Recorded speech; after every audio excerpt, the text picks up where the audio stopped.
Bismillahirrahmanirrahim. Assalamualaikum warahmatullahi wabarakatuh.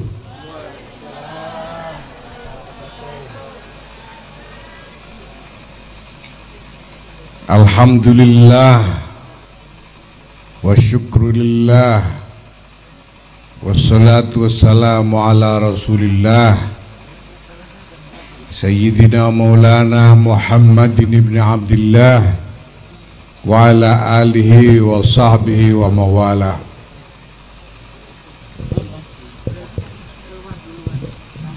Amma ba'd, yang saya hormati para tamu undangan yang hadir, alhamdulillah.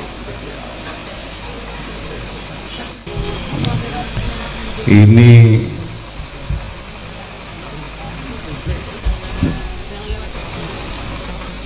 baiat itu resikonya besar, karena Bapak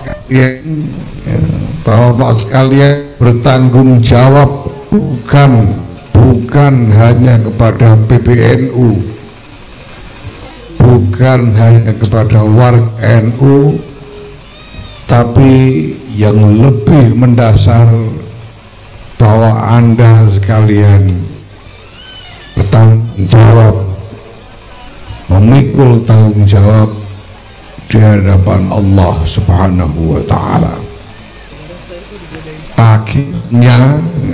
Tagihannya nanti, tagihan dari tanggung jawab itu bukan hanya datang pada akhir masa khidmah saja, tapi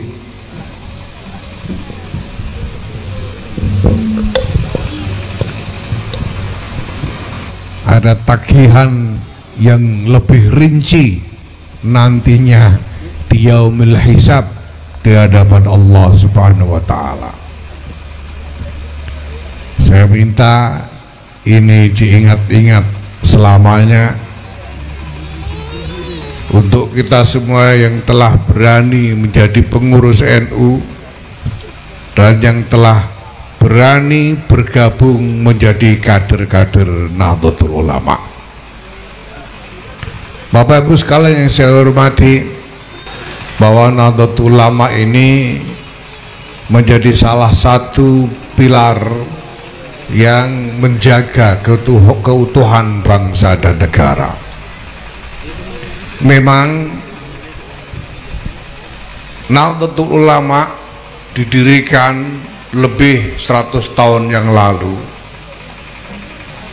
sebagai wujud dari upaya memperjuangkan peradaban. Cita-cita didirikannya Nahdlatul Ulama ini adalah cita-cita peradaban, yaitu cita-cita untuk membangun peradaban yang lebih mulia bagi seluruh umat manusia. Bapak Ibu sekalian, peradaban itu di mana saja sepanjang sejarah umat manusia senantiasa dibangun di atas dua pondasi utama. Yang pertama adalah ketuhanan, bahwa peradaban itu harus dibangun pada keimanan kepada Tuhan, dibangun di atas iman kepada Tuhan. Yang kedua, peradaban itu dibangun di atas prinsip persaudaraan. Itulah sebabnya pada khutbah wada di Mina, pada saat haji wada, haji yang dilaksanakan oleh Rasulullah Muhammad SAW sebelum wafat beliau di Mina. Beliau berkhutbah di hadapan seluruh sahabat, dan apa yang beliau sabdakan? Beliau berkata, ayyuhan nas, inna rabbakum wahid wa abakum wahid. Ayyuhan nas, beliau berbicara bukan hanya kepada orang-orang mukmin, bukan hanya kepada para pemeluk agama Islam atau orang-orang muslim. Beliau berbicara kepada seluruh umat manusia. Ayyuhan nas, inna rabbakum wahid, sesungguhnya Tuhan kalian satu. Keesaan Tuhan bukan soal percaya atau tidak percaya. Keesaan Tuhan itu adalah fakta objektif. Percaya atau tidak percaya, faktanya Tuhan cuma ada satu, tidak ada lainnya. Maka seluruh umat manusia senantiasa butuh diingatkan bahwa kita semua hidup sebagai makhluk di bawah kekuasaan Tuhan yang satu. Inna rabbakum wahid wa abakum wahid, dan bapak kalian satu, yaitu Adam alaihissalam. Ini juga fakta. Orang mau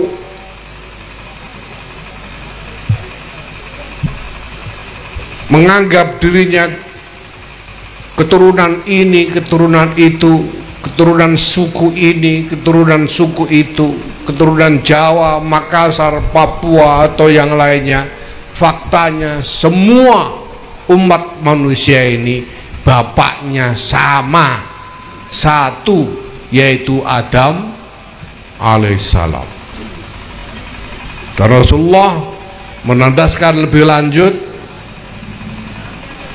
ala la fadla li ahmar ala aswad wala li aswad ala ahmar. Ala la fadla li arabiyyin ala ajamiyyin wala li ajamiyyin ala arabiyyin. Ingatlah, tidak ada keunggulan, keistimewaan dari suku Arab yang mengungguli suku non-Arab, dan tidak ada keunggulan yang bukan Arab atas orang Arab, walaupun Nabi kita Muhammad SAW adalah orang Arab. Tapi tidak ada keistimewaan martabat orang Arab atas selain Arab. Tidak ada keistimewaan martabat orang berkulit hitam atas yang kuning, coklat, merah, dan lain-lain. Dan tidak ada keunggulan martabat orang berkulit merah ataupun lainnya atas mereka yang berkulit hitam. Karena bapak kita semua sama. Maka kita semua, seluruh umat manusia ini adalah saudara yang setara tanpa ada perbedaan apapun latar belakang kita.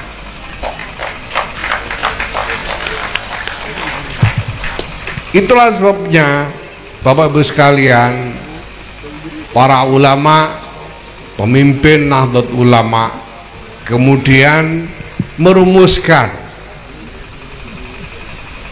prinsip-prinsip persaudaraan ini ke dalam serangkaian norma yang kemudian oleh Ketua Umum PBNU yang lalu, Kiai Said Aqil Siraj disebut sebagai trilogi ukhuwah. Ukhuwah Islamiyah, ukhuwah wataniyah, dan ukhuwah basyariyah. Ukhuwah Islamiyah itu persaudaraan di antara umat Islam. Ukhuwah wataniyah adalah persaudaraan di antara sesama warga bangsa, dan ukhuwah basyariyah adalah persaudaraan di antara sesama manusia.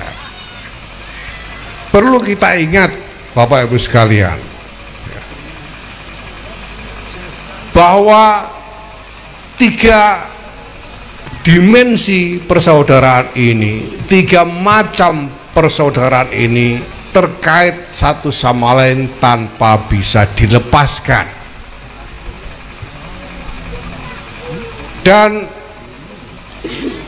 tiga macam persaudaraan ini bukan rumusan tentang lingkup yang lebih kecil atau lingkup yang lebih besar dari lingkaran persaudaraan, tetapi ini adalah rumus tentang norma persaudaraan di mana yang satu menjadi syarat bagi yang lain. Bapak Ibu, ukhuwah Islamiyah, apakah bisa umat Islam ini mengembangkan persaudaraan di antara sesama muslim tanpa ada ukhuwah yang lain? Kita sudah melihat kenyataan di mana-mana. Banyak bangsa-bangsa yang penduduknya 100% muslim, tetapi tidak tumbuh persaudaraan di antara mereka. Kita melihat Syria, Irak, Yaman,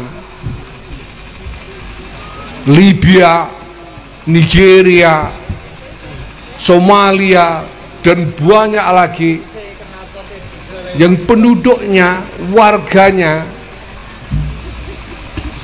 sebagian besar atau bahkan 100% muslim, tetapi tidak tumbuh persaudaraan di antara mereka. Kita menyaksikan bagaimana bangsa-bangsa itu terlibat konflik yang tanpa ujung, permusuhan tanpa ujung di antara mereka. Bahkan sekarang sudah menular ke Sudan yang hari-hari ini dirundung perang saudara sesama muslim, yang berperang, yang saling menyakiti itu adalah sesama muslim. Tapi mari kita lihat apa yang berkembang di negeri kita tercinta Indonesia ini.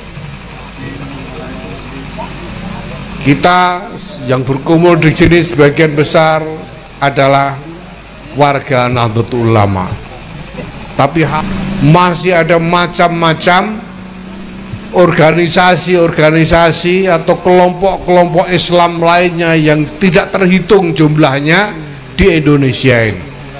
Tetapi kita mampu membangun keharmonisan di dalam pergaulan kita bersama. Kita akui ada banyak perbedaan, ada banyak perselisihan, tapi perbedaan, apalagi sekedar perbedaan pemikiran, perbedaan kepentingan, perselisihan dan sebagainya, tidak pernah sampai memutus hubungan kita, hubungan persaudaraan di antara kita. Kenapa?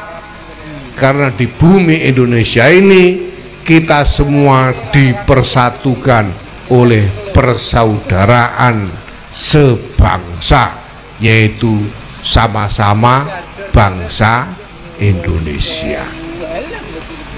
NU sama Muhammadiyah itu mau mulai puasa saja beda, sering beda. mau lebaran sering beda, tapi karena kita semua sadar bahwa kita ini saudara sebangsa, sama-sama bangsa Indonesia, maka kita mampu terus menjaga hubungan persaudaraan di antara kita, apapun perbedaan yang kita miliki. Dan mari kita lihat Bapak sekalian, bangsa Indonesia ini lebih dari 500 suku bangsa, dan lebih banyak lagi logat-logat bahasa yang berbeda-beda di antara warga bangsa Indonesia ini. Kulitnya macam-macam, ada yang kulitnya sawo matang, ada yang hitam, ada yang hitamnya lebih hitam lagi, ada yang kuning, ada yang macam-macam warnanya. Bagaimana mungkin sekian banyak manusia, 285 juta manusia, dengan perbedaan suku, etnik, perbedaan ras, perbedaan keturunan, perbedaan nasab, bagaimana mungkin bisa bersatu menjadi bangsa apabila tidak ada di dalam lubuk hati kita yang paling dalam kesadaran bahwa kita semua ini adalah saudara sesama manusia, saudara sesama anak-anak Adam yang setara di antara kita. Seandainya kita tidak sadar bahwa bapak kita sama, belum tentu orang kulit sawo matang ini bisa bergaul, bersahabat, membuat ikatan yang kuat dengan saudara-saudara yang berkulit hitam. Tidak mungkin menjalin ikatan yang kuat dengan saudara-saudara yang berkulit kuning, berkulit merah, dan lain sebagainya, yang hidup sebagai sesama warga bangsa Indonesia ini. Maka persaudaraan sebangsa atau ukhuwah watoniyah hanya mungkin dibangun apabila ada kesadaran tentang ukhuwah basyariyah. Jadi kalau kita dengar ada orang ribut-ribut nasab, itu sebetulnya orang kurang kerjaan. Karena nasab apapun, kita semua satu nasab, yaitu nasab kepada Sayyidina Adam alaihi salam. Tidak peduli mau dirunut ini, Pak, ini nasabnya ke atas sampai mana? Ya bagaimana kita tahu? Jangan-jangan memang beliau ini masih keturunan Sultan Agung Prabu Hanyokrokusumo, siapa tahu? Nyatanya beliau hidup di sekitar keraton Surakarta, keratonnya Sultan Agung itu selama bertahun-tahun, sampai 9 tahun, sehingga sekarang bahasa Jawanya lebih halus dari saya. Walaupun saya sendiri juga keturunan Solo saya. Ya. Kita ini semua bersaudara, bapak kita sama, dan tidak ada perbedaan martabat di antara kita atas dasar perbedaan latar belakang apapun.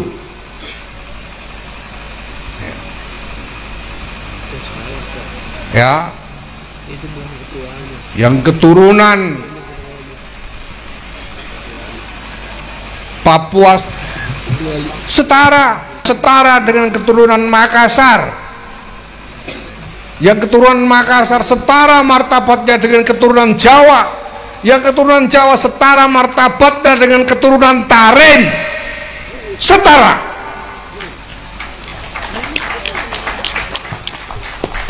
Tidak ada perbedaan di antara kita. Hanya dengan itu kita bisa sungguh-sungguh bersaudara.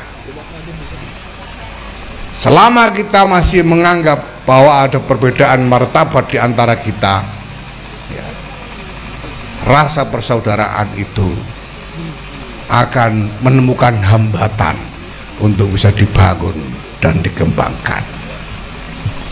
Maka saya berpesan, mari kita kembangkan khidmah dengan prinsip-prinsip persaudaraan itu.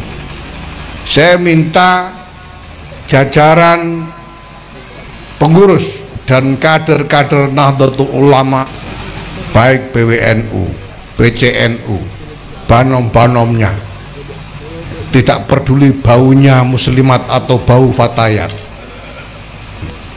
IPNU, IPPNU, Ansor, Banser, saya minta menyediakan diri berkhidmah untuk kemaslahatan siapa saja tanpa peduli,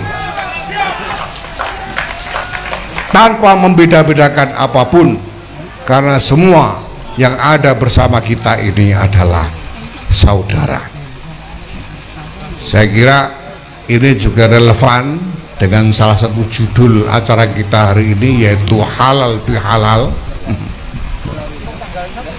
Halal bihalal ini kreasi Nusantara. Saya jamin di Sudan nggak ada halal bihalal, di Mesir nggak ada halal bihalal, Saudi, di Persia, di Afrika Utara seluruhnya nggak ada halal bihalal di sana.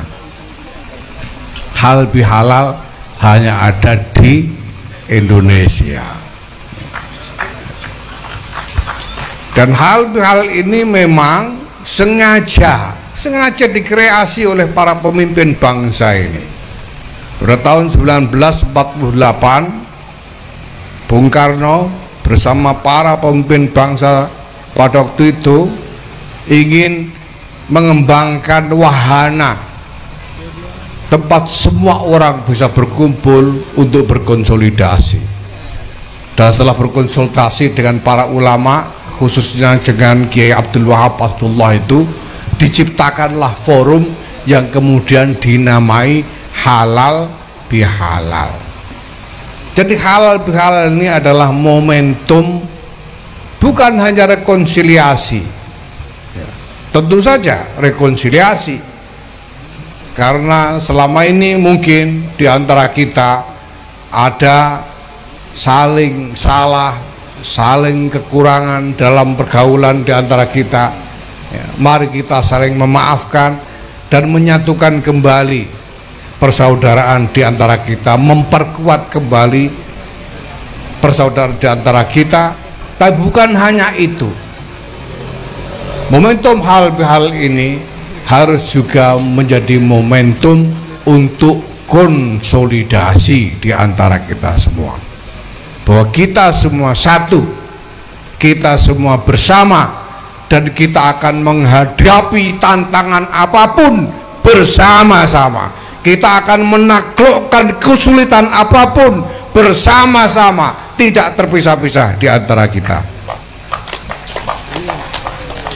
Mudah-mudahan dengan barokah Nahdlatul Ulama, dengan ketulusan hati kita semua yang hadir di sini, Nahdlatul Ulama bersama-sama dengan seluruh masyarakat, semoga dikaruniai masa depan yang cemerlang, dikaruniai masa depan peradaban yang maju, mulia, dan sejahtera bagi seluruh rakyatnya. Amin.